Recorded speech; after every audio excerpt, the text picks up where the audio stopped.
Es muy fuerte todo lo que está pasando. Hay cosas que son increíbles. No dejamos de sorprendernos día a día, ¿no? La jubilación en 2 cuotas. Es una cosa increíble. Pero me pregunto el mientras tanto qué. Mientras tanto qué. Entonces, me parece que hay que empezar a poner en discusión qué pasa. Frente a Milei, ¿qué? Frente a Milei, ¿quién es? Bueno, y por supuesto, analizando todo, en detalle, qué va a pasar con las jubilaciones. En detalle vamos a profundizar sobre estas tarifas. Esta Argentina que se empieza a destruir de a poco, y me parece que hay muchos más protagonistas como víctimas de esta nueva Argentina y demasiados espectadores para ver cómo los demás son víctimas. Les doy la bienvenida a todos y a todas. Esto es Sin Lugar para los Débiles.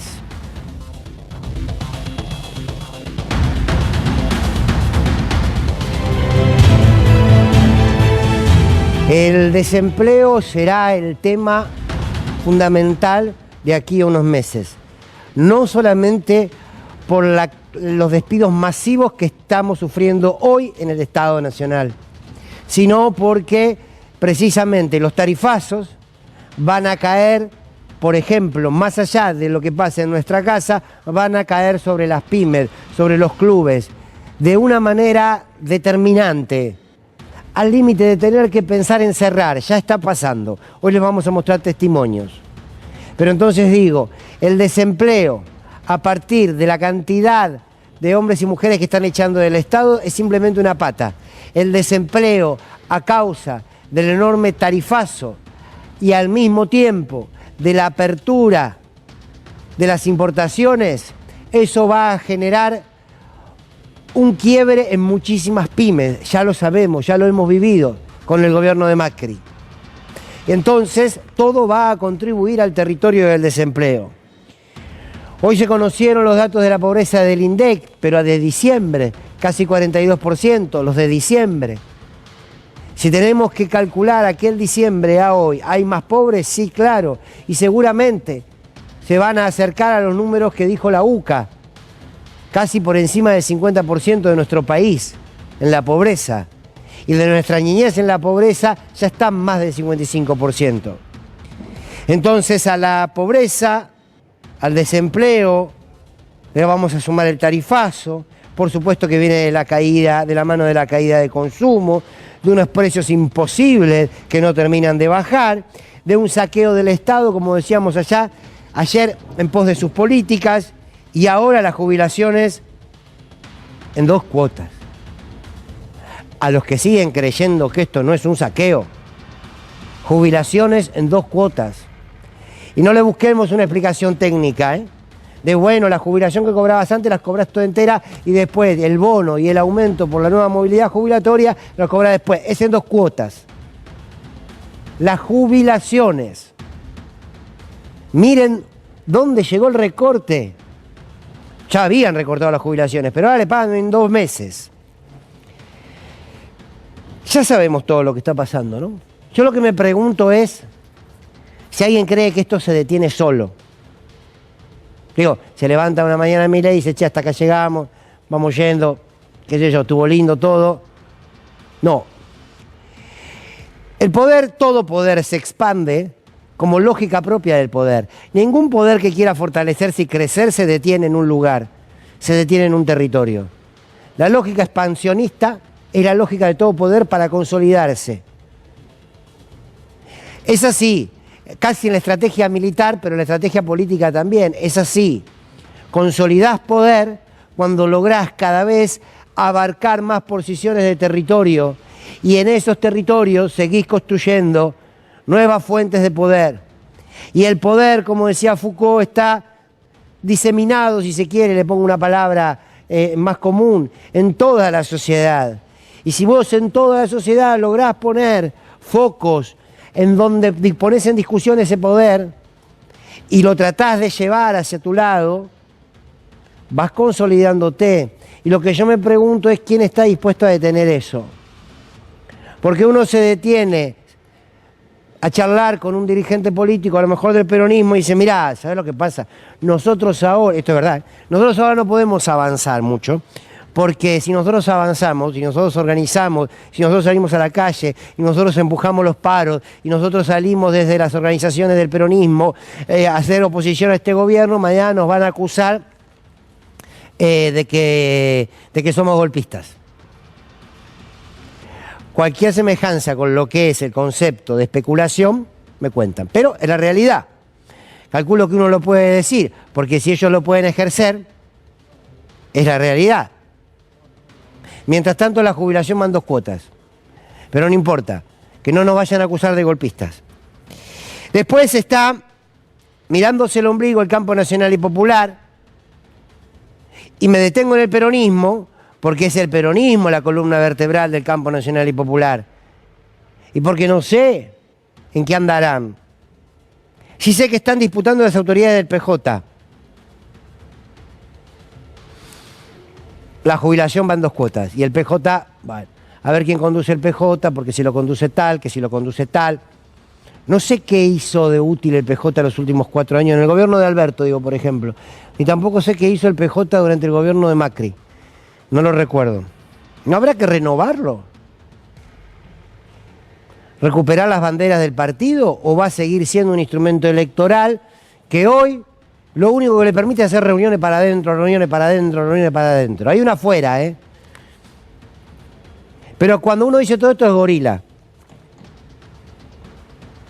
El Frente Renovador se reunió. Un montón eran.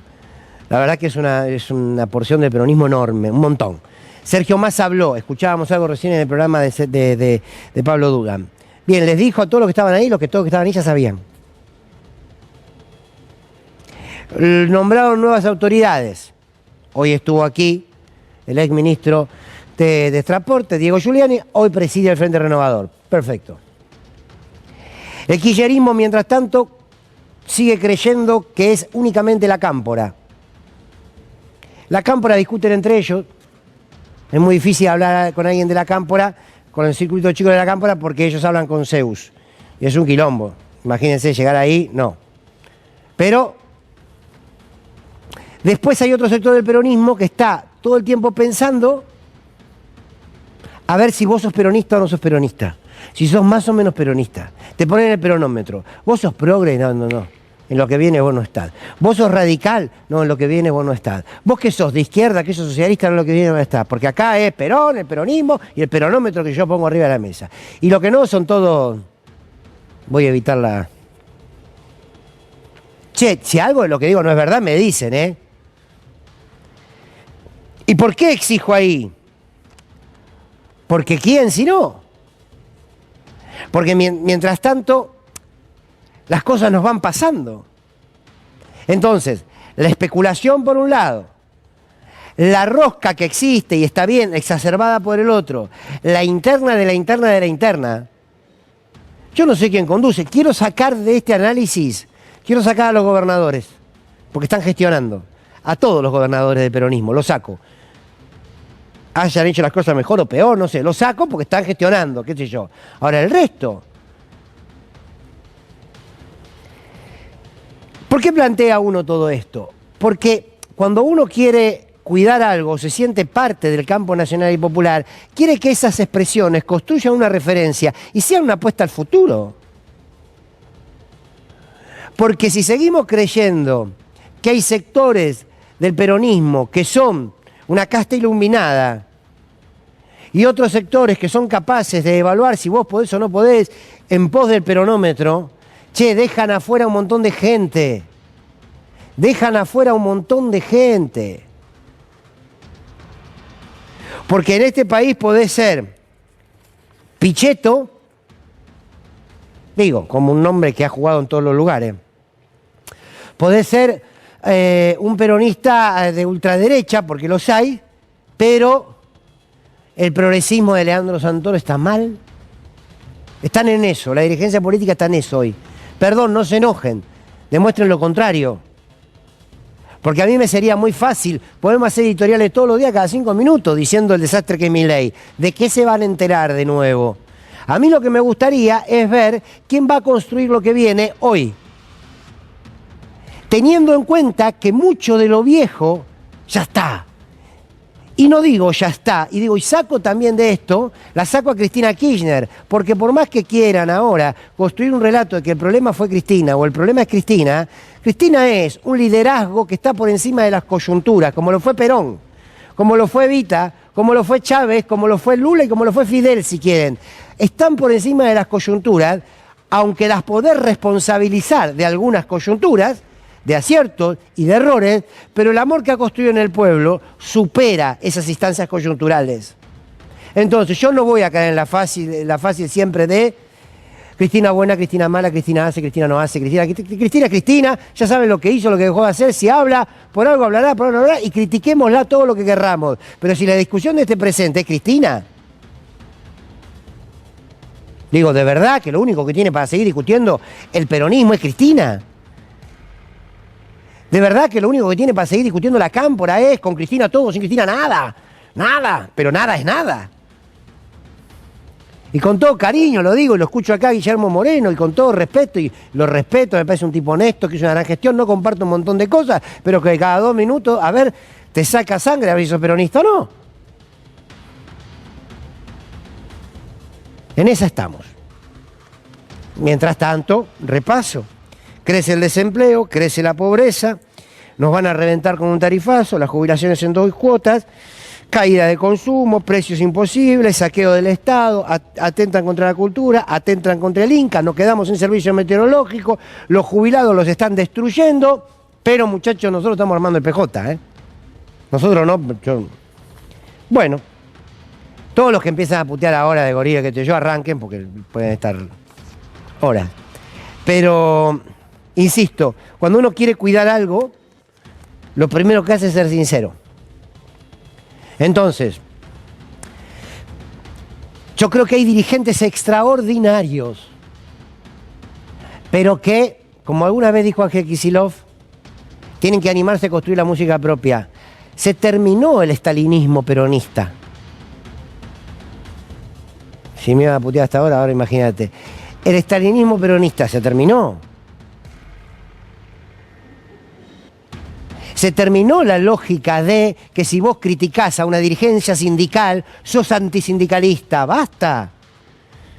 Hay una nueva sociedad que le exige a la dirigencia entender cuáles son los caminos que esta sociedad exige. No es la dirigencia imponiéndole a la sociedad un orden de pensamiento, un orden de construcción política, un orden de militancia, una orgánica. Las sociedades y los pueblos no van a responder nunca a las orgánicas de los partidos y de las organizaciones. No lo van a hacer, porque tienen otra cotidianeidad. Son los dirigentes y los liderazgos los que deben entender ese pueblo, comprender ese pueblo y conducirlo a partir de sus capacidades y de lo que entienden que es su rumbo. Eso fue el Perón, eso fue Evita, eso fue Néstor Kirchner, eso fue Cristina Kirchner, eso fue Lula en Brasil. Eso fueron. No vinieron a imponer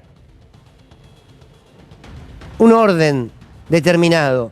A partir del territorio que tenían, a partir de la sociedad que tenían, a partir de las necesidades y las exigencias de su pueblo, lo supieron interpretar. La virtud enorme de Néstor Kirchner fue interpretar lo que el pueblo argentino estaba necesitando. Y lo primero que estaba necesitando, por supuesto, que era trabajo, era comer, era educación, era salud, pero tenía que reconstruir el vínculo con la política. Porque detestábamos, porque todos habíamos gritado que se vayan todos. Y Néstor Kirchner sale de ese primer discurso, me acuerdo, y creo que salta a la valla y lo golpean y lo latiman, pero salta esa valla para abrazarse con el pueblo y construir una imagen, una simbología muy fuerte. Estaba acercando desde el gesto a la política con el pueblo, él, un político, y ese pueblo que apenas lo conocía. Necesitamos reconstruir eso. Necesitamos terminar de poner la responsabilidad. Hay que ser muy cobarde en estos tiempos para echar la culpa a Cristina de todo, de verdad les digo, ¿eh? De verdad les digo, pasó un montón en el medio. Y es más, ya empieza a sonar bastante cobarde echarle la culpa de todo a Alberto. También, porque acá hay un montón de cosas para hacer.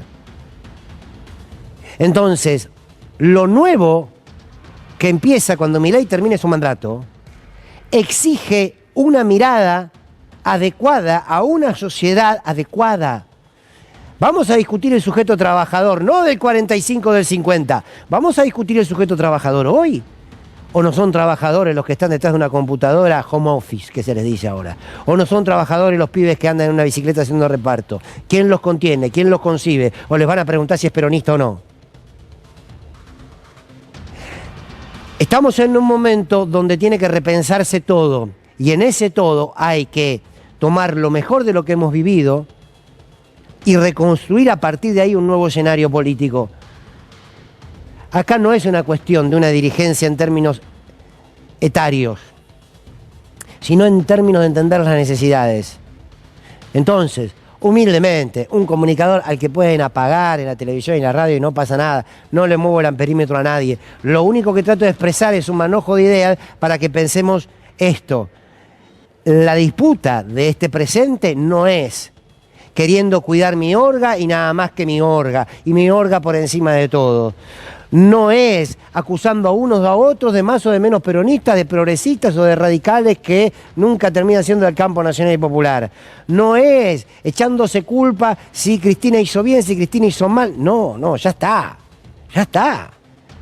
En la plaza del 24, mucha gente se abrazaba de emoción de encontrarse ahí, decía, y de alguna manera decían, todos preguntaban cómo salimos de esto. ¿Algún dirigente político tiene alguna respuesta que pueda dar en las próximas 48 horas? Quizás no. A lo mejor no debemos pedírsela. Cierro. Dicho todo esto,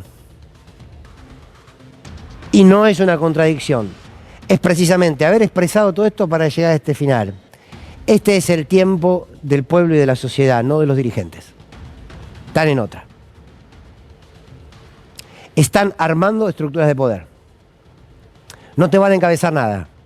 No lo esperemos, pero no caigamos en la despolitización. No es el problema de la política. Insisto, saqué a los gobernadores y en su momento y a los liderazgos que para mí son indiscutibles en términos del campo nacional y popular. Después el resto, al que le quepa el poncho que se lo ponga. Lo que digo es que este es el tiempo de que el pueblo y la sociedad se ordene y genere acción política. Si la dirigencia está a la altura, va a saber conducir esto, y si no, pasarán. Ahora, no es el desafío de estos tiempos construir la fórmula que va a ganar de acá a 3 años. Es evitar que nos roben los derechos. Si quieren cantar la marcha, cántenla, y si no quieren cantarla, no la canten. Pero el camino es uno y lo sabemos todos. Bueno, buenas noches.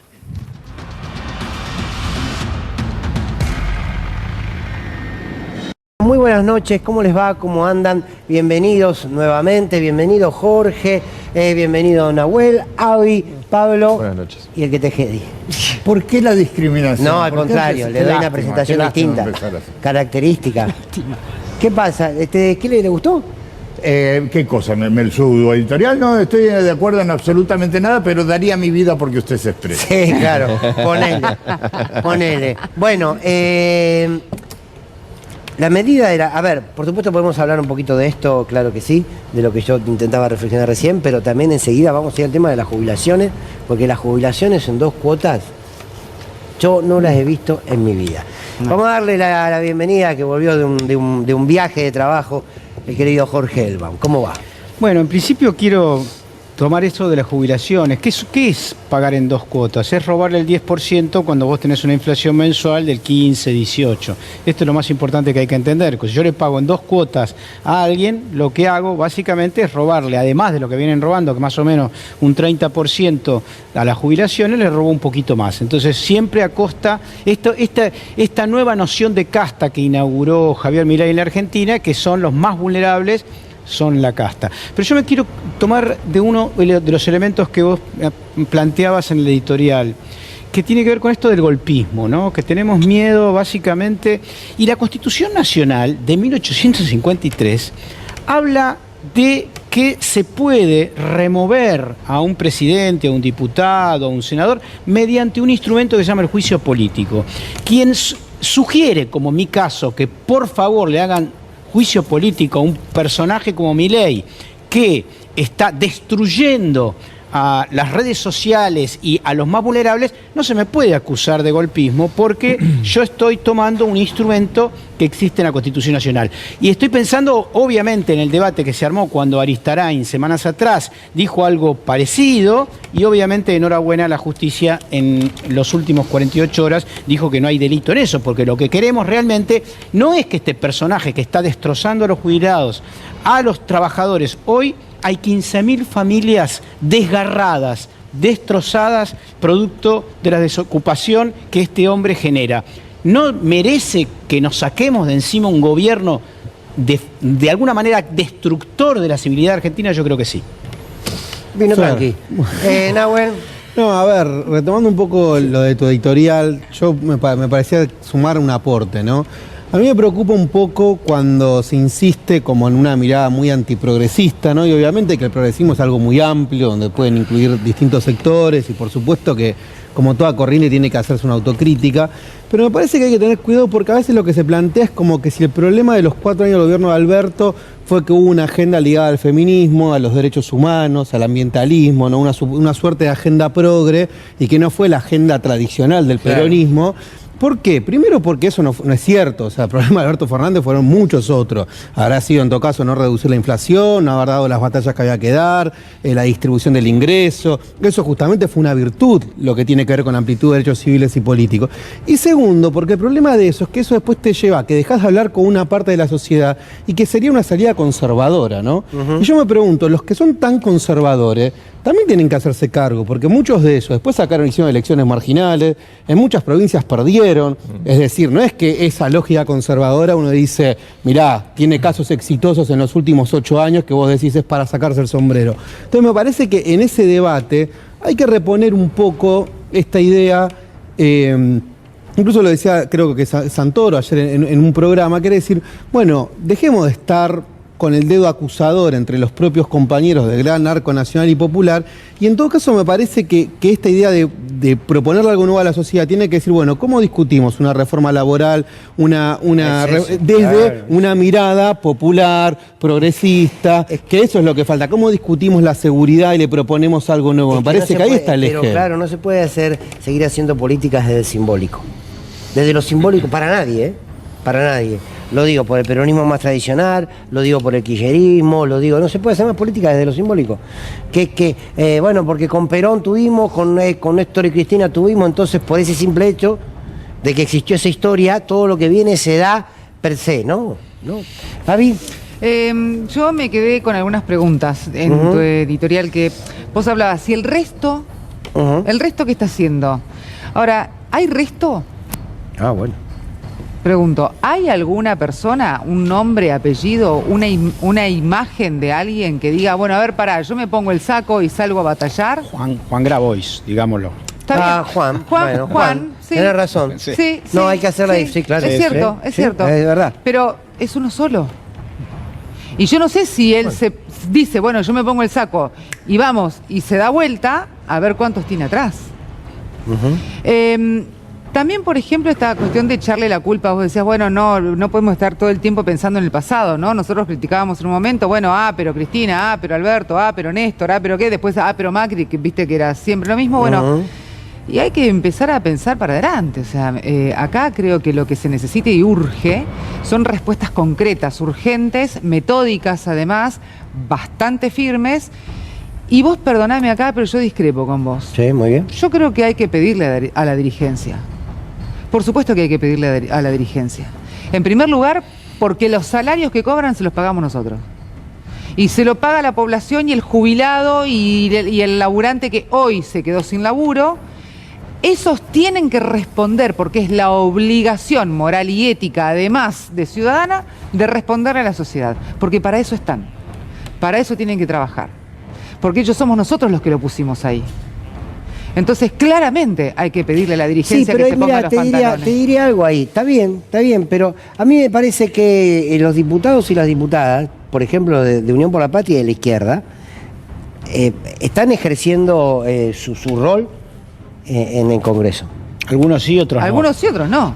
digamos que algunos están muy guardaditos, me parece. Todavía estamos Claro. con el Bueno. DNU todavía, Sí, claro. dando vueltas. No hay, no está bien. Lo corrieron. No sé de quién hablan, por eso me quedé. No sé de quién hablan que no, porque yo los veo votando bien ahí. Bueno, No, le toca. no, me quedé pensando un poco en lo que decía Jorge también, este temor constante que hay de ser acusados de golpista, ¿no? De golpismo. Cuando no miramos lo que ha pasado constantemente a lo largo de estos años. Cuando yo me pregunto, desabastecer de combustible el mercado, ¿qué sería? ¿No? O especular como lo ha hecho alguna vez muy bien. algún gran capo de las petroleras, especular contra el dólar, comprar todo para que se dispare. ¿Una corrida de mercado qué sería? Un desabastecimiento de góndolas, Bueno, es muy de medicamentos. interesante. ¿Qué sería también Muy interesante plantearlo lo de que ese lugar? marcás, Pablo. Eso no es Eso es golpismo, golpe de pero- mercado. Claro, no, No, eso no es está golpe, bien. es la libertad del mercado, Claro, es la claro. ganancia de las grandes Bueno, empresas, claro. el empresario que da trabajo al país. Está Eso muy no es bien lo que golpismo, ¿no? planteas porque hay una construcción de sentido Claro. que está puesta en función de que cuando el campo nacional y popular quiere poner límites, Ah, o golpista. se Es expresa golpista. que es golpista y lo otro es libertad de mercado. Sí. Hablando de libertad de mercado. Yo ¿qué onda?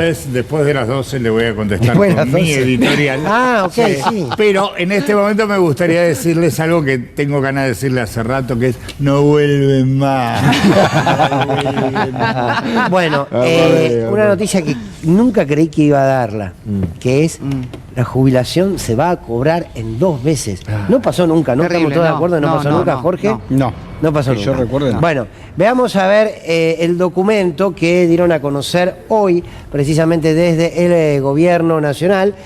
A ver si lo detenemos así, leo en algún fragmento. En realidad, más, Si lo Dale. detenemos, decía. Sí. más por menos es, la primera cuota va a ser el haber. Sí, ya lo que cobrabas antes. Correcto. La Bien. segunda cuota es el aumento por la movilidad y además el bono de 70.000 pesos. O sea que, vos fijate los montos que te voy a dar para que nos riamos todos, Existen ¿no? los montos, buenísimo, sí. La mínima de abril Hmm. está en 171.283,31. Ese es el haber. 171.000. 283, sí. Los números son números, siempre, Sí. ¿viste? Claro. Sí. Más, más 70.000 pesos de bono. Eso te da 241.283 pesos con 31 centavos. En marzo, el jubilado cobró 204.445. Esto era el aumento del 15%, viste que se había dado anteriormente. El resto de las jubilaciones, que son un poquitito más de la mínima, van a cobrar el 27,35. O sea que vos le vas a pagar al jubilado los 241.283 pesos con 31 centavos en 2 cuotas. Ah, es la 200. O sea, le vas a pagar los 171.286 de una y el resto Claro, en otra cuota. De exactamente. Patricia Burrich y la quita del 13%, me parece que esta es la más fuerte, ¿no? Sí. Sí. Estás muy bien, Pablo. Sí. Sí, sí. Me parece Sí. que sí. No, porque vos me decías, no recuerdo esto. Bueno, si nos tenemos que retomar, busquemos algo parecido, me parece que aquel punto. Y siempre Patricia Es muy Bullrich interesante, metida sí. en el ajuste a los más débiles, ¿no? ¿Qué particularidad eso? ¿no? Igual ustedes siempre tuvieron problema con los montos. No, es un tarado, no es un tarado. Que la que Bueno, me parece que tuvo hagamos- problema fue hagamos- Patricia Bullrich. No, Ella especialmente, ella sí sí, tuvo ella- problema. Ella pero se olvidó bastante rápido, me parece. ¿eh? Sí, dio los nombres y No, se fue. pero Sí. me parece que es importante esto que marca aquí Pablo, porque fíjense qué sociedad distinta que tenemos. Vamos a esperar a mañana, ¿no? Porque la noticia salió hace un ratito. Pero digo, qué sociedad distinta que tenemos, que el 13% del recorte de Patricia Bullrich que recordaba Pablo generó un revuelo infernal. Quiero ver qué pasa mañana. Hasta Mirta, ¿te acordás? Decía, pero Patricia con los Pues jubilados. si Mirta te corre por izquierda, Claro. fíjate el Sí, revuelo. claro. Ahora, el pobre Mirta tiene que ir acá. No, pero bueno, pero valía, me sí. llevó. Pero vamos a ver mañana cuál es la reacción. Hablemos más sobre la situación de los jubilados, Jorge. Sí, no, hay una placa que la tiene Rodo, si no me equivoco, la puede poner y que está. se mide más o menos la caída. Ahí está, la jubilación media. Vamos a tomar como ejemplo que en el primer trimestre del año 2023 era 100 pesos, ¿no? sí. Bueno, ¿cuánto sería hoy? 53. ¿Qué quiere decir? Que en más o menos un año bajó a la mitad el poder adquisitivo de las jubilaciones. Se prevé que podría para noviembre del 24 no recuperar al 23, sino solamente unos 20, reduciéndose en un año y medio el 25% de los saberes jubilatorios. Ahora, quiero dar una idea, ¿no?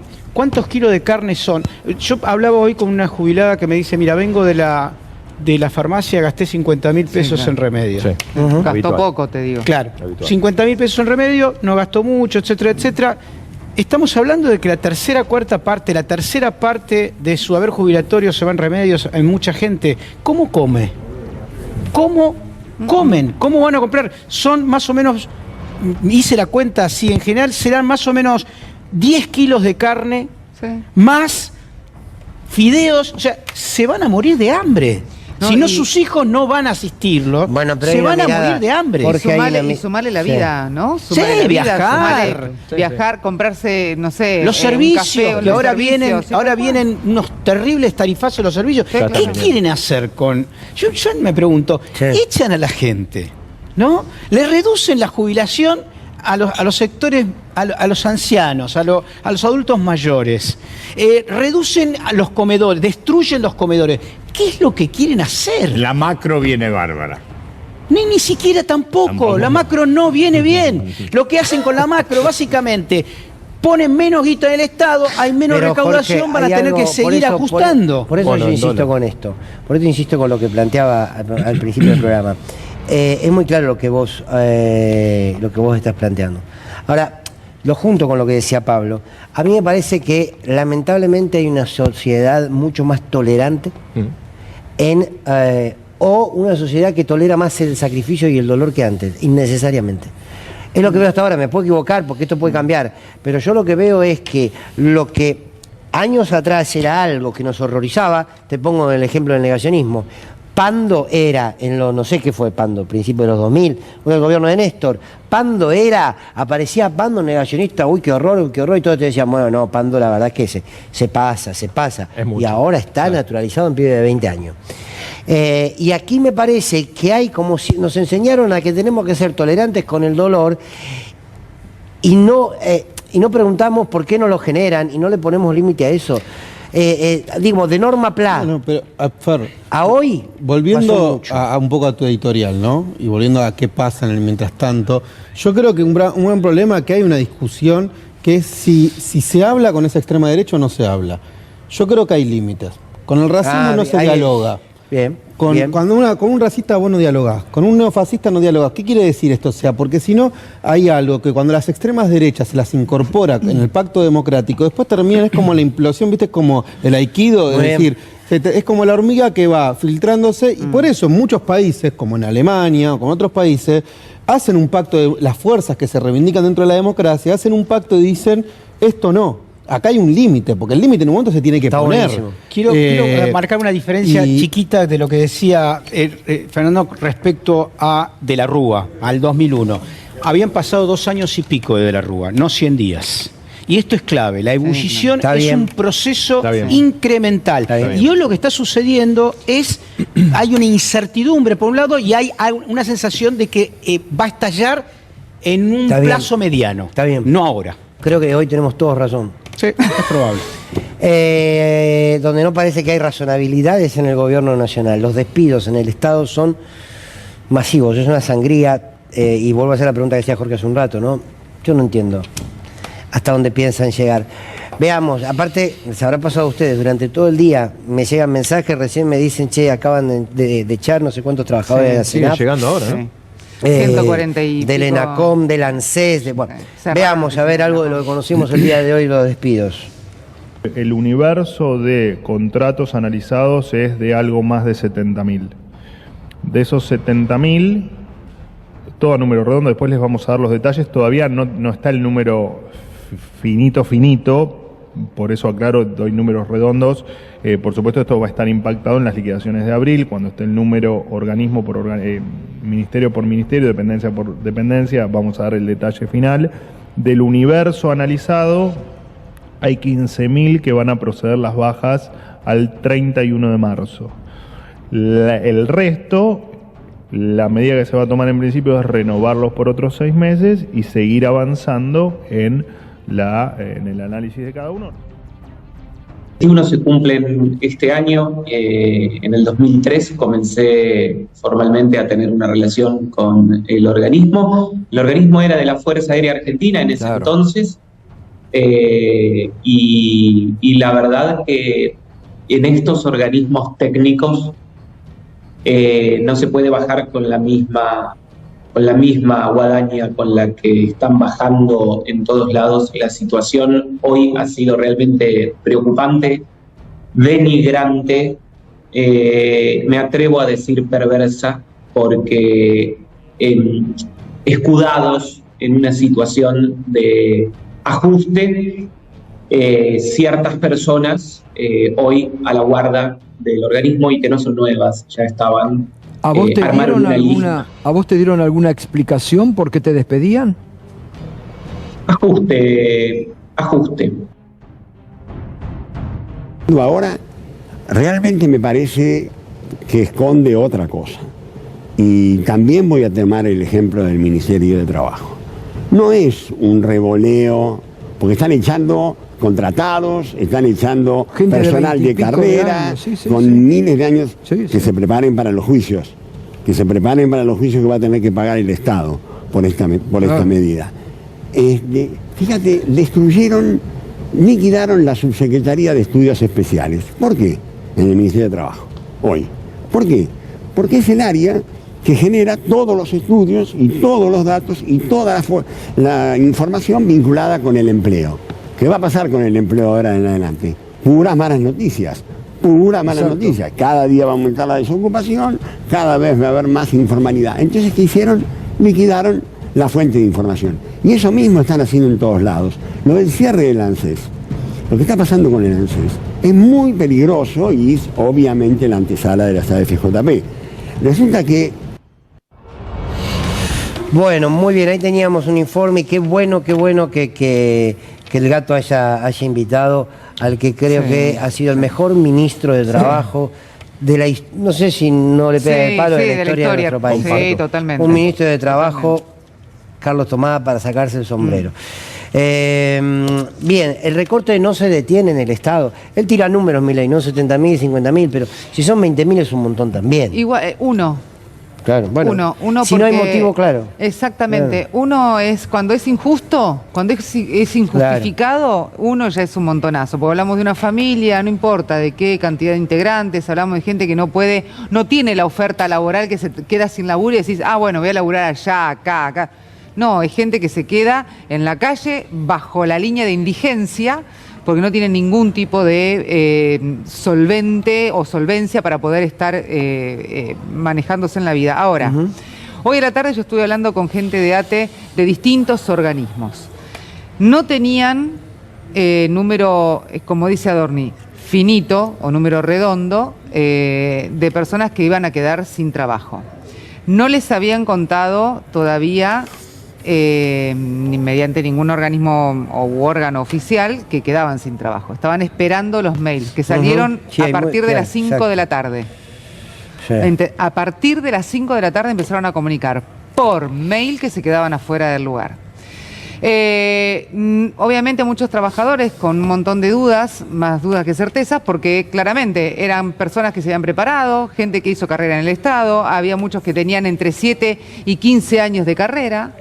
Hablamos, por ejemplo, los compañeros y compañeras de CONICET estaban trabajando allí hacía un montonazo de años. Echaron, por ejemplo, aparte del personal administrativo, que es fundamental para poder generar esos lazos que en algún momento Javier Milei había dicho. Bueno, tenemos que generar lazos con las puertas afuera de la Argentina. Ahora, perdóname que te interrumpa. No los podemos hacer. Se echaron un montón de trabajadores y trabajadoras del ANSES. Sí. Cerraron oficinas 910. Enteras. Trabajadores. Sí. Y encerraron oficinas en distintos lugares del país. Sí. Mañana o pasado va a haber un montón de jubilados y de jubiladas que van a querer acercarse a algún lugar. No tienen dónde. Para que le expliquen cómo Corno va a cobrar.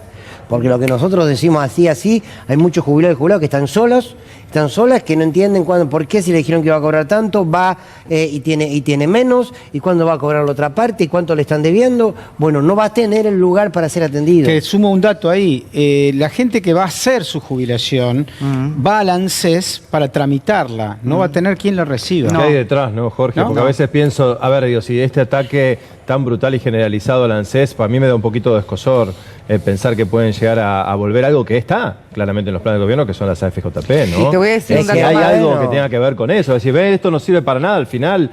Quizás no instalarlo como en aquella oportunidad, pero sí como alternativa paralela, ¿no? Y te digo algo más que hay que tenerlo en cuenta. Se vence el acuerdo con los medicamentos.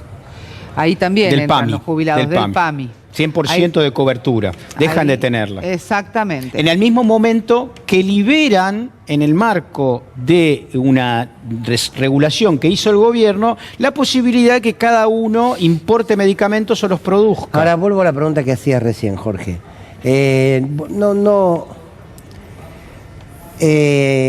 ¿Cómo podés pensar que te va a ir? O sea, ¿cuándo llega? ¿Se acuerdan que dijeron la B? Que este gobierno en términos económicos iba a ser una B, ¿no? Iba a caer todo estrepitosamente, pero después va a tender a subir. ¿Con qué elementos de la economía tienen esperanza de que esto cambie? Porque están destruyendo todo y todo al mismo tiempo. Es que ahí hay un problema que la gente tiene que entender. Destruyen al 95% de la sociedad, pero enriquecen al 5%. Es decir, hay grandes empresas, por ejemplo, la carne. La industria cárnica de la Argentina aumentó el 54% de las exportaciones. ¿Por qué? Porque se terminaron las regulaciones que le obligaban a los que tenían reses a vender más barato en la Argentina. Ahora, obviamente, expandieron. Entonces, hay sectores de la sociedad muy específicos que se están enriqueciendo gracias a las políticas de Milei, que son los mismos que obviamente están en los ministerios, los empresarios, etcétera. Y ellos mismos, hay acuerdo. Elon que ya llega en cualquier momento. Ya llegó y está vendiendo Starlink. Ya está vendiendo en la Argentina. Obviamente, ellos se van a enriquecer, pero la sociedad argentina se va a dejan ir una tanda, Pablo. Una cosita nada más. Por parte del PAMI se anunció que se llegó a un acuerdo con laboratorios en el día de hoy, información publicada, por ejemplo, en ámbito, que esto va a continuar con el 80% también de descuentos, todo lo que estaba vigente hasta el se prorroga. Igual, a ver, el tema son las entregas, pues yo he visto muchos retrasos, que todo esto se normalice en tiempo y forma. Y que sea el 80% de 100 no es lo mismo que el 80% de 1000. Igual es la diferencia. Déjenme que vamos a una tanda y ahora seguimos. Ya a la vuelta vamos a seguir, por supuesto, hablando de todo, de tarifazo que se viene, 600% en gas. 600%. Pero viene el editorial del señor Facherman, Tiempo Facho. Cortita de tanda. Estas empresas a las que les interesa mucho quedarse con el país presentan a Eduardo Facherman en Tiempo Facho. Diana Mondino e hijo para su agencia de eutanasia familiar Adiós Nonino. ¿Para qué jubilarnos si total nos vamos a morir? Basta de gente improductiva y de piojos homosexuales. Dele un final programado a su pariente entrado en años y venda sus órganos sanos antes de enterrarlo. Adiós Nonino, la nueva solución para la crisis previsional. Y Aló Surdo, el nuevo perfume de Expert. En sus dos fragancias, Carcel o Bala. Las dos únicas opciones cuando se trata de seducir a un electorado kirchner o trotskista.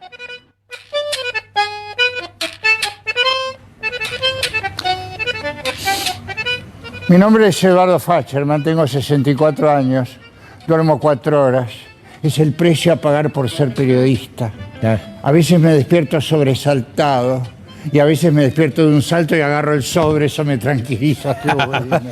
Señores, vivimos un nuevo tiempo facho, un tiempo que, valga la redundancia, nos ha costado mucho tiempo conseguir. Hemos tenido que aguantar 40 años de democracia para lograr finalmente nuestro objetivo. Y eso que jugamos con las reglas que nos que todos ponían, es decir, al principio presentamos a nuestros mejores candidatos y nada. Así que después presentamos a nuestros peores candidatos y ahí sí. Primero lo colocamos a Mauricio, que lee 2 veces el mismo párrafo y no le sale a hacerse la señal de la cruz y se le olvida que debe 80.000 millones al correo. Y después lo metimos a Javo, primero el virrey y rabino de las Pampas Unitarias, que dice que la hermana es el jefe y que recibe mensajes de su finado perro desde el cielo canino, hemos de suponer. No queremos dejar de agradecer a Alberto. Pese a no ser de los nuestros, hizo todo lo posible para que, aunque sea por un rato, parezcamos mejores que alguien, ¿verdad? Y aquí estamos, de nuevo listos a comprar a quien haya que comprar y a vender lo que haya que vender, sobre todo mientras esté vigente el DNU.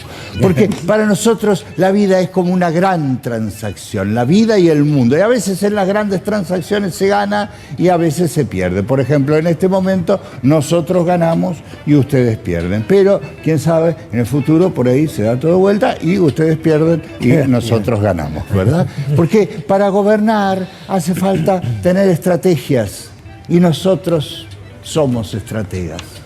Para gobernar hace falta tener ambición y nosotros somos ambiciosos. Pero por sobre todas las cosas, para gobernar hace falta honestidad y nosotros somos ambiciosos. Lo que tenemos que entender de una vez por todas es que no se puede gastar, y esto lo voy a explicar como Guillermo Moreno, no se puede gastar más de lo que se recauda. Si uno gasta más de lo que se recauda, ¿qué hay que hacer? Recaudar más y gastar menos. Ahora, si uno gasta menos de lo que se recauda, lo que hay que hacer es quedarse con la diferencia. El problema son las cosas que nos han hecho creer a los argentinos. A los argentinos les dijeron que un empleado promedio con un sueldo promedio podía vivir con dignidad. Y se lo creyeron. Les hicieron creer que podían vivir en un país independiente y soberano, repleto de recursos humanos y naturales. Y se lo creyeron. Este es peor, escuchen esta porque esta ya empieza a ponerse fuerte. No. Les dijeron que si aportaban toda su vida iban a poder pasar una vejez sin sobresaltos económicos. Escucha esta, borro porque me muero. Esto me mató.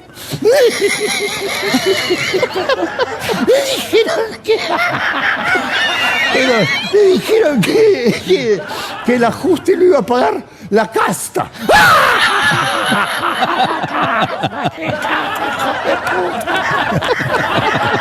Y se lo creyeron. Perdón, es decir, aclarando, los engañaron.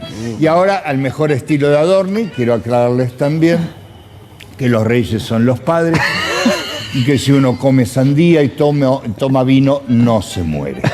Y para terminar, voy a terminar leyendo, porque yo también tengo amigos escritores, como usted sabe, Borroni. Sí. Voy a terminar leyéndoles un cuento del indio La Casta. No. Dice así. Dice, oíme, boludo, ¿cuándo me pensás pagar lo que...? No, es una nota personal donde me expresa su aprecio. Dice, el cuento se titula 100 guerreros infelices. Teníamos un reino vasto y rico, pero no éramos felices. Éramos 100 guerreros entrenados y ambiciosos, pero queríamos más. Sentíamos que nos merecíamos más. Nos habían enseñado que nos merecíamos mucho más y que si no lo teníamos era por culpa de los otros.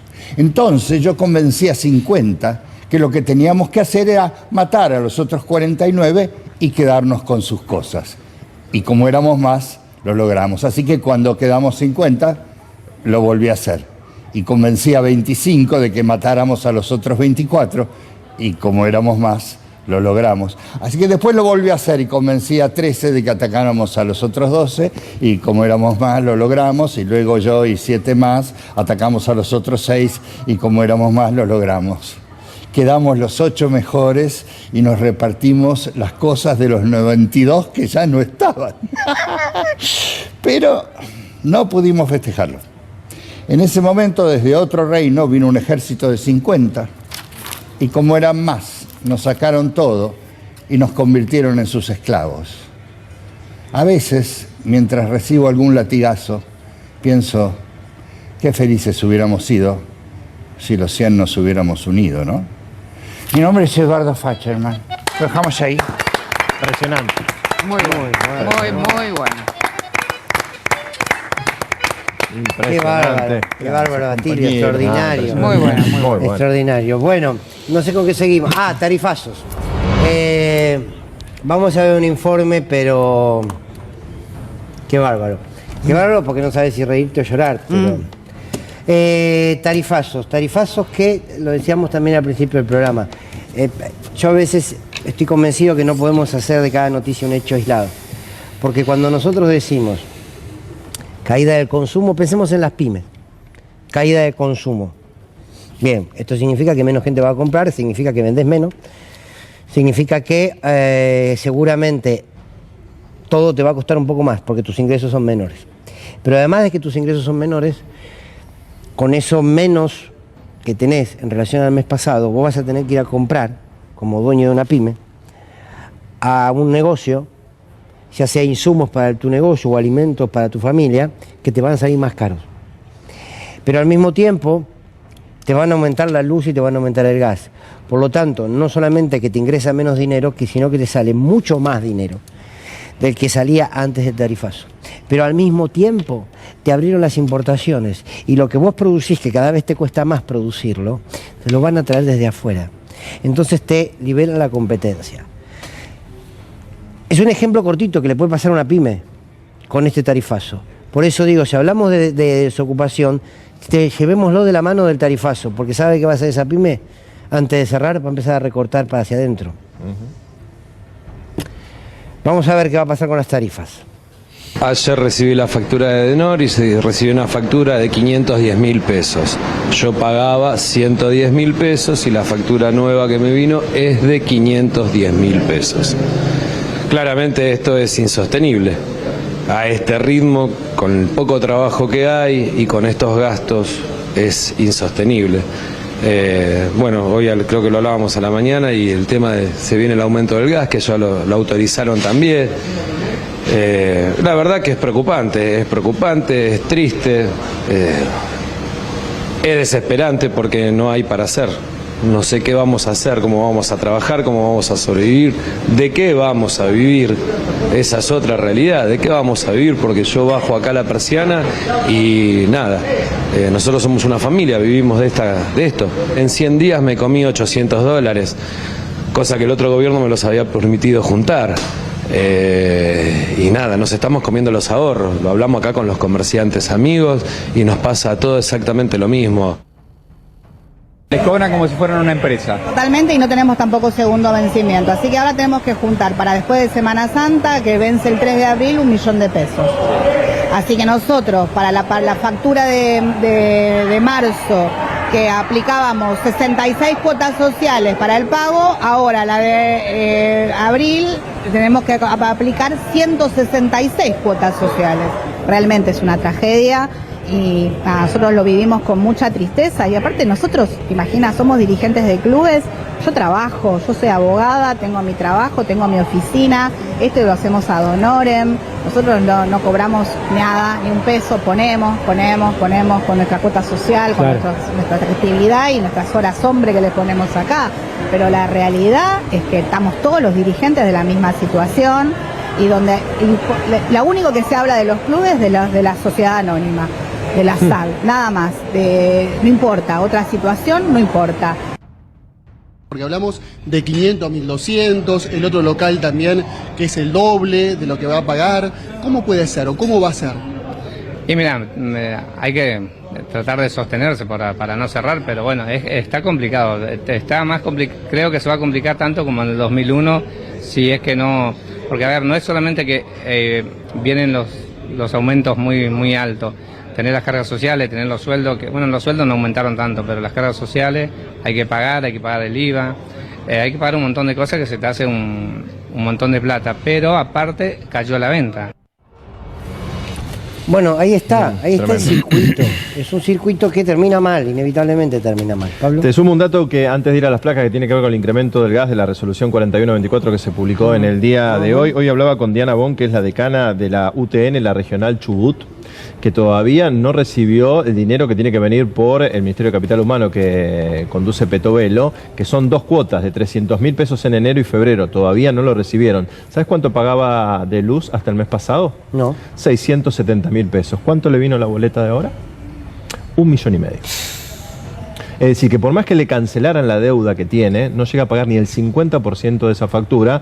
Una universidad que tiene 1.800 alumnos entre presenciales y aquellos que están de forma virtual, que están en línea. Sí, claro. ¿no? Que universidades lo hacen a que además distancia. ya tienen un recorte, ¿no? Sí, por supuesto, y que además son fundamentales porque las mismas empresas piden cursos de capacitación para lo que ellos necesitan, ¿no? Que trabaja de una manera notable, realmente tremendo. Pero bueno, hablando del aumento del gas, las tarifas sufren un incremento y me parece que lo más importante, Fernando, también de esta resolución es que se dolarizó la tarifa. Ya está en dólares, está puesta. Y eso va a estar atado a la devaluación que sabemos que vamos a tener mensualmente, que ya está existiendo. Pero además, si las cuestiones macroeconómicas no cierran de la manera que tienen que cerrar y los números que están pidiendo ya algunos sectores de $1, ¿no? Que los represente mejor, se genera, esto va a incrementarse directamente. Como pasa con el combustible, te va a pasar con la tarifa, así que vamos a tener mensualmente incrementos más allá de lo que está el cálculo. Por eso es que estos números, mirá, estamos viendo ahí lo que tiene que ver con aumentos del gas, hogares N1 y comercios, son los sectores que no tienen subsidio, y comercios, acá te entran las pymes, la panadería, acá te entran los clubes, acá te entran todos aquellos que no tienen subsidio. Abril, 170% para arriba, y 1 millón de BTU que está calculado en $2. En dólares está puesto porque es lo que ha salido en la resolución. Sí, $2.89. Mayo, septiembre, que sería el segundo tramo de aumento, más un 53%. ¿Por qué? Porque ese millón de BTU se va a $4.43 y todavía te queda, que esto da un total de 314%, ¿no? Ni hablemos de lo que se quita las zonas frías, ¿no? Estas zonas que tenían algún tipo de plan especial, y que todavía no está claro cómo va a ser esa forma de compensar a aquellos que tienen subsidio, porque la canasta básica energética todavía no se conoce cómo va a ser, todavía no se definió. Bueno, todavía queda un aumento más que va a ser entre octubre y diciembre, por eso es que los números que se están calculando son realmente tan grandes, y tengan en cuenta esta otra placa que tiene que ver con los hogares N2 y N3. N2, que son los bajos ingresos, donde se estima que ahí puede haber un incremento del 150%, pero que también tienen la tarifa dolarizada, un poco menos de $1, son 77 centavos, y los N3, que son el bloque subsidiado. ¿Hasta cuánto se va a subsidiar? 50 metros cúbicos, 100, y a partir de ahí es excedente. ¿A cuánto se va a pagar? No queda en claro, por eso es que todavía hay una gran nebulosa de saber cuál va a ser el impacto real. Y un dato más: de la energía que consumimos en la República Argentina, el 50% se genera por gas. Entonces, ¿cómo va a impactar esto? Porque esto después se traslada a precios también, ¿no? Tenemos usinas termoeléctricas que funcionan ¿con qué? Con gas, claramente, ¿no? Y el curro, ¿no? Explicar el curro, que pagan salarios locales para vender en dólares. Sí. Entonces ese es un negocio extraordinario. Salarios locales, incluso recursos naturales locales. Roberto Barata siempre hace un registro específico de esta información. Sacan el gas a un precio local y te lo venden a los argentinos a precio internacional. Estos cálculos son de lo que se llama el PIST, ¿no? Que es el punto de ingreso al sistema de transporte. ¿Qué pasa con el transporte y la distribución? Falta todavía, ¿no? Falta mucho más. Un montón. Bueno, esto es todo lo que viene. La pregunta sigue siendo cuál es el límite de todo esto, ¿no? Bueno, ya calculo que aparecerá. Nahuel, ¿qué nos trajiste para hoy? Bueno, justamente esto que uno pregunta hasta dónde va a aguantar, qué pasa, si hay reacción, no hay reacción. Hoy vamos a hablar de la moral del esclavo, ¿sí? Ah, me encantó. Entonces, primero vamos a ver un video de Íñigo Errejón, es un dirigente político e intelectual de España, que habla justamente de esto en respuesta a un libertario que habla de esta idea, un libertario versión europea, ¿no? Que habla de esta idea de vos tenés que incluso sacrificarte aún más de lo que te pide el patrón. Maravilloso. A ver, vamos a escuchar a Íñigo Errejón. Estaba viniendo hacia aquí y me estaban poniendo el vídeo. Soy una bestia. Un vídeo aberrante que hablaba de que en realidad para que te vaya mejor en la vida tienes que ir antes al curro. Hazlo sin esperar nada a cambio. A trabajar horas que no te pagan. Sin esperar que te suba el salario. Que si tú te entras a las 9 tienes que entrar a las 8. Oye, jefe, mañana voy a llegar a las 8. Y tienes que entrar a las 8 y trabajar gratis. Y en vez de entrar a las 5 te vas a las fucking 8. La pausa de comer no la hagas. Comer es de pobres, bro. Esta especie de orgullo del esclavo es la ideología de los poderosos. Y es una ideología que desarma a la gente trabajadora y la deja completamente vendida. Lo hace como con orgullo y con como con palabras en inglés. Pero es la ideología del esclavo. Si nuestros abuelos, nuestros padres y nuestras madres hubieran tenido esas ideas, nosotros hoy no tendríamos derecho a votar, no tendríamos derecho a vacaciones pagadas, no tendríamos derecho a negociación colectiva, no tendríamos derecho a tener derechos. Frente a esa especie de orgullo del esclavo, de tú ve a lo tuyo, sálvate, hazle la pelota al jefe y pisa al de al lado, hay que levantar una moral diferente de pueblo. No, orgullo como pueblo. De defendernos y de ser capaces de conquistar la vida mejor, pero la vida mejor se conquista juntos. Extraordinario, ¿eh? Bueno, extraordinario. Muy lindo, siempre no es muy poético como lo plantea y muy claro. Te traje como 3 conceptos, Fer, para que vayamos viendo, ¿no? Sí. El primero, que lo tomo de un antropólogo que se llama Maurice Godelier, que él plantea su hipótesis, es que el mayor éxito de una opresión es cuando el dominado colabora con su dominación. Claro. ¿No? Entonces, una opresión llega a su punto cúlmine cuando esos dominados, lejos de resistirse, colaboran activamente. Claro. Y lo que él plantea es que muchas veces esta dominación no se presenta como tal. O sea, muchas veces aparece como si fuese un intercambio, o incluso aparece como si los dominadores te estuvieran haciendo un favor, ¿no? Como si estuvieran dando un beneficio. Esto para que se entienda, ¿viste? Cuando, no sé, el banco viene y te dice, te voy a dar un préstamo y parece que te está haciendo un favor y vos después decís, pero me recagaron porque me están cobrando intereses, que en realidad terminé yo haciéndole un favor al banco. Claro. Bueno, es algo parecido, ¿no? El dominador muchas veces no lo presenta así, la relación, entonces se oculta esa desigualdad y pareciera como que bueno, que en realidad este es un beneficio, ¿no? Esta idea de, bueno, con este ajuste nos vamos a beneficiar todo, pero lo que es interesante de este concepto es esta idea de, bueno, el dominador colabora activamente con su proceso. Muy bien, pasa, ¿eh? Pasa. Cualquier similitud con la realidad. Es pura coincidencia. Vamos al segundo, que un poco desmenuzándolo en los dichos de Íñigo, que esto es un poco lo que estuvimos hablando hoy. Promueve esta moral del esclavo, promueve humillar a alguien en situación de debilidad para que vos te sientas más fuerte. ¿No? Esto es como una clave. Entonces esta idea de, bueno, me enojo con el empleado público, me enojo con el artista, me enojo con la feminista, o sea, me enojo con el par o con el que está en una situación pasándola mal, ¿no? Y pienso que en ese enojo, de alguna manera yo me fortalezco, me alío al verdugo. Esto es el medio pelo de Jauretche. Es el medio pelo de Jauretche, claro. Sí, tranquilamente. Podemos retomar ahí cuando Jauretche dice, bueno, esta idea de me alío con el verdugo pensando que voy a ser como el verdugo y voy a dejar de ser siervo. Y para aliarme con el verdugo necesito castigar al que está a la par mía, claro, o está por debajo mío, ¿no? Muy bien, esto es como una tercera, una segunda cuestión. Y la tercera que te traigo, que bueno, lo plantea explícitamente Íñigo en su video, es esta idea del orgullo del esclavo es la ideología de los poderosos. Me parece genial esta síntesis, ¿no?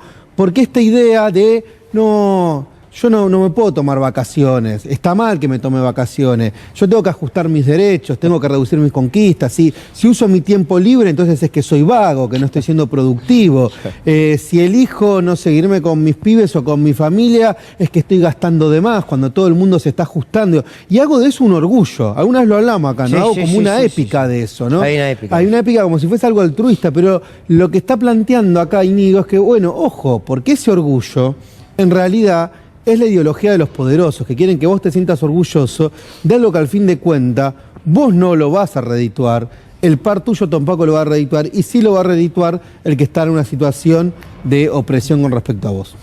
Brillante, Nahuel, brillante, como siempre. Estas cosas que a ver, parece muy lejos esto, porque esta gente que pensó esto hace cuántos años, que hoy lo expresaba Íñigo Errejón, lo vivimos nosotros aquí en la Argentina, en la cotidianidad, con el vecino, con el de al lado. No es una cuestión abstracta y alejada. ¿Quieren hablar un poquito de la Unión Cívica Radical? Hoy, Martín Lustó, 5 minutos dura. Ah, hasta 5 minutos aguanto. Ah, es uno de los textuales de Lustó. Claro, me dicen 5 minutos, Lustó, 5 minutos de corrido. No, pero pará, porque es muy interesante este Lustó que empieza a aparecer. Interesante, digo, ni más ni menos. Porque me parece que quiere empezar a recuperar el radicalismo. Miren hoy lo que dijo en una entrevista a un medio colega. Hay miedo, y yo creo que eso es muy malo. Después, muchos radicales se llenan la boca con Alfonsín. Pero Alfonsín tenía unos huevos así de grandes. Entonces, si vos te vas a llenar la boca con Alfonsín, por lo menos honralo en tu comportamiento cotidiano. Hay una línea ahí, ¿no? Como digo, lo que le pegó Milei a Alfonsín para el radicalismo no es gratis. Y no solo a Alfonsín, sino Milei dice que la decadencia empezó con Irigoyen, o sea que... Milei dice que la decadencia empezó con la democracia. Claro. Eso es lo que dice. básicamente. Y a veces yo tengo un amigo que dice que mira a los radicales que putean a Alfonsín, que ignoran el Congreso, que dicen que la política es toda corrupta, que dicen defienden sus intereses, todo. Y tengo un amigo que dice, che, los radicales parecen eso que te dicen, tenés 5 minutos para sacarle la mano del culo a mi mujer. ¿No? Lo estoy procesando. ¿Qué te dice? Tú, a ver, claro. Ok, le estás tocando el culo a mi mujer. Tenés 5 en 5 minutos vuelvo, voy a la barra, vuelvo y se acabó. Extraordinario todo, sí. La síntesis de Lustó está muy bien. Bueno, a ver, quiero decir algo. Siempre hemos sido muy críticos con el radicalismo de estos tiempos, ¿no? Desde que se entregó una especie de cadetaje mal pago al PRO. De un tiempo a esta parte me parece que hay una recomposición del discurso de Lustó.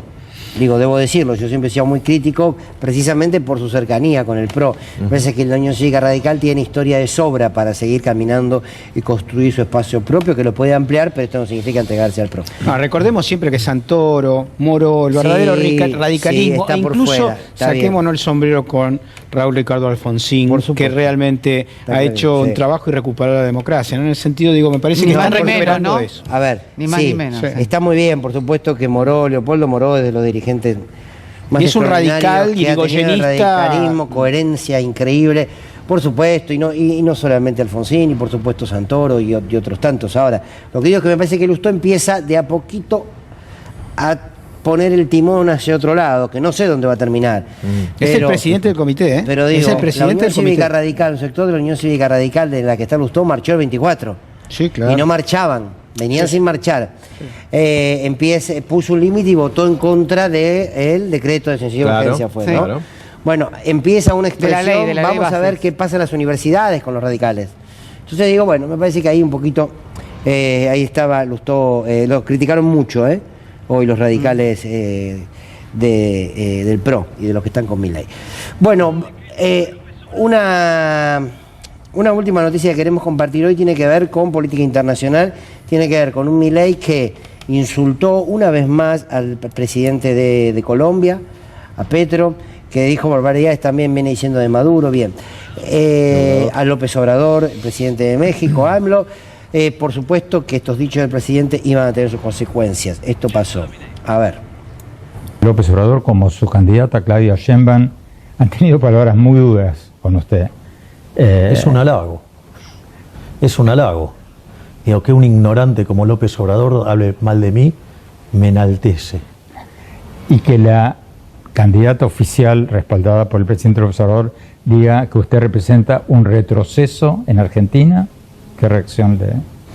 Bueno, digamos, hay que ver, porque si lo bueno era el kirchnerismo, yo le cuento que en la década del 90 Argentina tenía un salario promedio de $1.800, que puesto en moneda de hoy serían $3.000, y hoy el salario promedio en Argentina es de $600, estoy exagerando, es menos todavía. Quiere decir que el populismo que ellos tanto ponderan, el socialismo del siglo XXI, a los argentinos les costó 80% de sus ingresos y ha llevado la cantidad de pobres a más del 50%. La carnicería que es Venezuela es verdaderamente inaudito, lo mismo que la isla cárcel de Cuba. O sea, entonces, después hay otros casos que van camino a, ¿no? Digamos, como el caso de Colombia con el señor Petro, que, digamos, bueno, mucho no se puede esperar de alguien que era un asesino terrorista, ¿no? Comunista.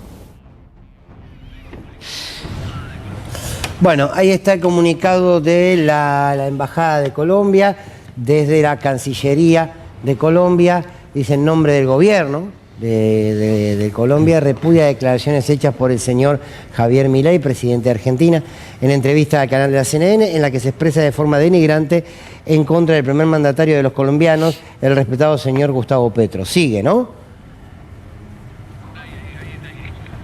Bueno, a ver, ¿por qué? Le digo, lo que sigue es la decisión que tomó el presidente de Colombia, Gustavo Petro, que tiene que ver con retirar retirar al embajador de Colombia en la Argentina, pero te sumo un dato. Sí. Hay una campaña electoral en este momento en México, la candidata de la Cuarta Transformación es Claudia Sheinbaum, y su oponente, que es la candidata de la derecha, Schlottl, se llama de nombre, acaba de decir de que Milei no debe de ninguna manera denigrar al actual presidente de México. Es decir, estamos frente a un personaje patético, Javier Milei, que primero dice que Petro era comunista, que de ninguna manera era del M19, que era una organización, si se quiere, popular, pero nada que ver con el Partido Comunista ni con los comunistas colombianos. Dice unas barbaridades respecto a los números de lo que ganamos los argentinos en la época de Menem, que había subió por 3 la desocupación con los despidos, y dice $1.800 y que a número de hoy serían 3.000,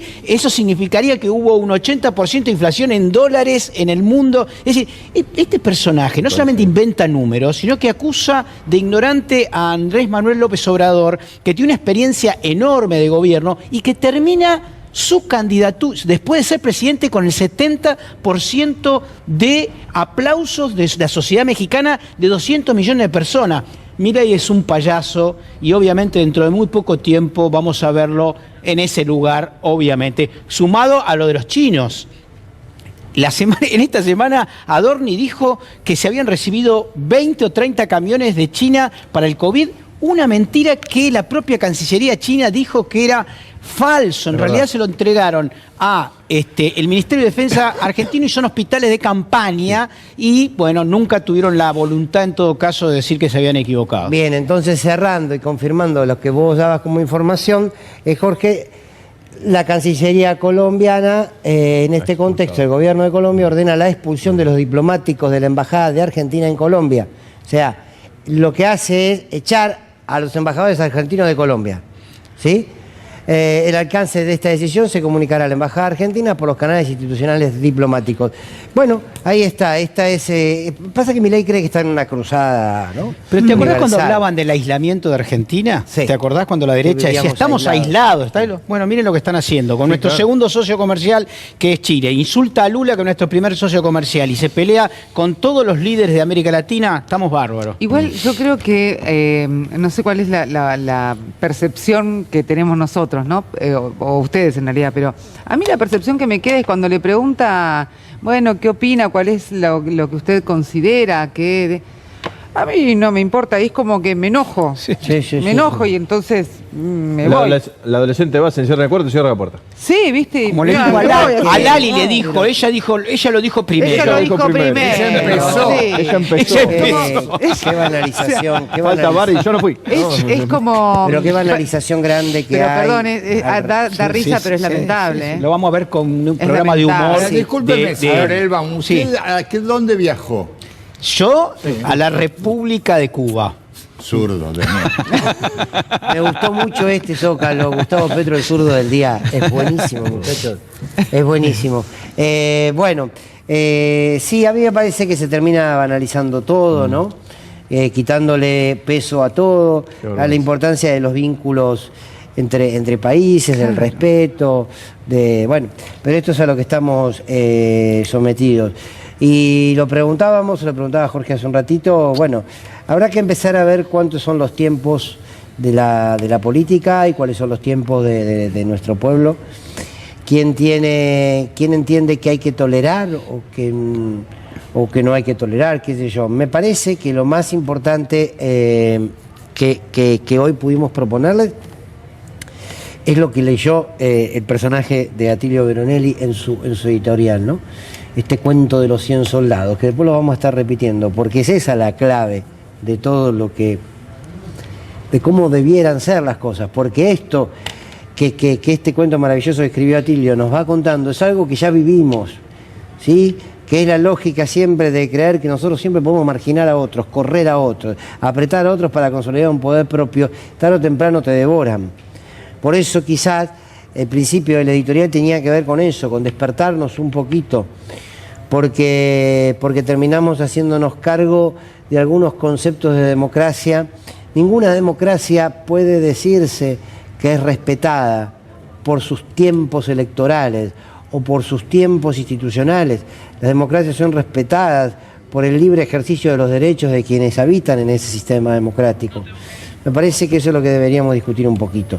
Muchísimas, pero muchísimas gracias por acompañarnos una noche más. Mañana jueves a las 11 de la noche, si tienen ganas, aquí estamos otra vez. Chau, gracias.